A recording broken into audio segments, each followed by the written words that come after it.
Hey guys, today I'm going to show you how to make donuts, and this is mostly like a breakfast recipe, like if you want to have donuts for breakfast, and it's baked donuts in a donut maker, not fried, so sorry, but anyways, what you'll need is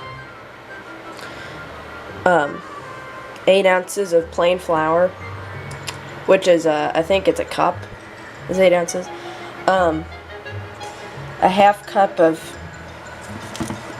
super fine, I don't know, I think it's called caster sugar, and then 1.5 teaspoons of baking powder, 4 ounces of melted butter, 1 large egg, and 6 fluid ounces of milk, which is 3/4 of a cup.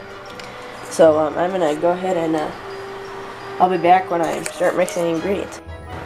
So in this bowl, I'm sort of gonna mix together the flour and the flour, baking soda, and sugar, or the dry ingredients.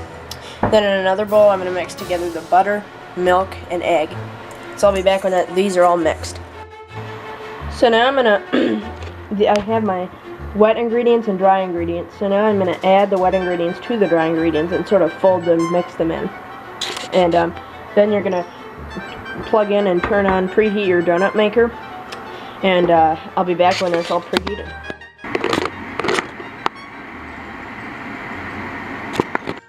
Okay guys, so my donut maker is preheated and everything's mixed together. So I'm just going to spoon. You can use a piping bag, but that didn't really work last time I made these. So I'm just going to spoon the batter into the maker, and I'll be back when they're all done. And then I'll do the icing. Okay guys, now I'm going to make the icing. So you're going to need, and I'm making the maple icing. So you'll have about 1/3 of a cup of baking powder and 1/3 of a cup of maple sugar. Or excuse me, 1/3 of a cup of powdered sugar, or confectioner's sugar, or whatever you want to call it, and 1/3 of a cup of maple sugar, and this is about 5 ounces, I think, is 2/3 of a cup. And then you're also going to add a half a cup, but 1/4 of a cup milk, and 1/4 of a cup of syrup. So I'm going to sort of add this in.